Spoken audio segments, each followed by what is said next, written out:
রুমিন ফারহানার একটি talk show দেখছিলাম। তিনি হাসনাত আবদুল্লাহকে বলছেন, হুইজ হাসনাত আবদুল্লাহ? হাসনাত আবদুল্লাহ কে? তার মানে হাসনাত আবদুল্লাহকে রুমিন ফারহানা চেনে না। আপনার রাজনীতি শিষ্টাচার বহির্ভূত, গলদে গলদে পরিপূর্ণ। তারপরে আপনার বায়ু চড়া আছে। তারপরে আপনার বয়স অনেক হয়ে গিয়েছে, এখনো পর্যন্ত আপনি স্বামী গ্রহণ করেন নাই। স্বামী এবং স্ত্রীর মিলনের ভিতরে যে কি সুখ, এবং সায়েন্টিফিকলি যে পৃথিবীতে নর এবং নারীর মিলনের প্রয়োজন আছে, এটাও আপনি অনুভব করেন না।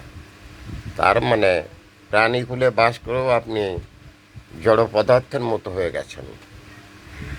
আর আপনি যে সমস্ত কথা বলেন, ফজু পাগলার পরে এবার আপনি পাগল হবেন। অলরেডি পাগল আপনি হয়ে গেছেন।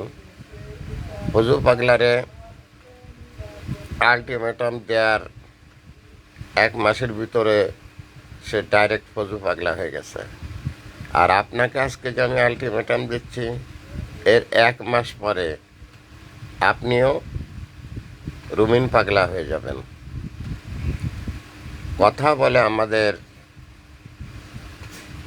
নিপুণ রায় চৌধুরী,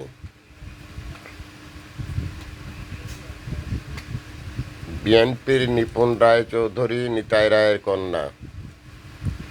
তার বক্তব্যগুলো একটু শ্রবণ করবেন, তাহলে কিছু শিখতে পারবেন।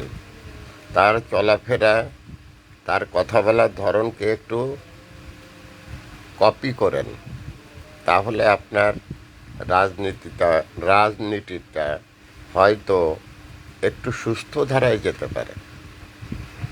আপনি হাসনাত আবদুল্লাহর কাছে প্রশ্ন করছেন, হুইজ হাসনাত আবদুল্লাহ?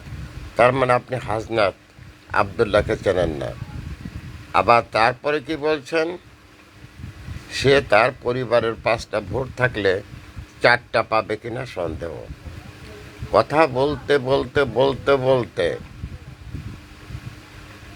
একজন গল্পবাজ বলছে যে এই যে যত সব জমি দেখতেছ সব আমাদের। তার আত্মীয়কে বলছে, মাঠে নিয়ে দেখাচ্ছে, এই সব জমি আমাদের। খেতে বসে যে মাছ দিয়ে ভাত খাচ্ছে, বললো যে এটা আমাদের নদীর মাছ। কারণ এ মাছ অনেক ভালো, কারণ নদীও আমাদের। মানে গল্পের সীমারেখা অতিক্রম করার চেষ্টা করবেন না। সংযত হন, বিনয়ী হন, পরিশুদ্ধভাবে মানুষের সাথে আচরণ করেন, যে আচরণটা হবে নমনীয় আচরণ।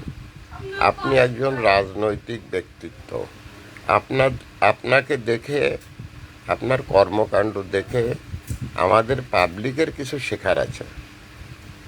কিন্তু আপনি যে পাগলামি করেন, এই পাগলামির ভিতরে পাবলিকের শেখার কিছু নেই, এবং এটা একটা বিকৃত রুচির প্রলাপ। Thanks a lot. Viral sir, বিনা বেতনের পারিবারিক পাঠশালার শিক্ষক। মোবাইল কন্ট্যাক্ট নং 01935204804।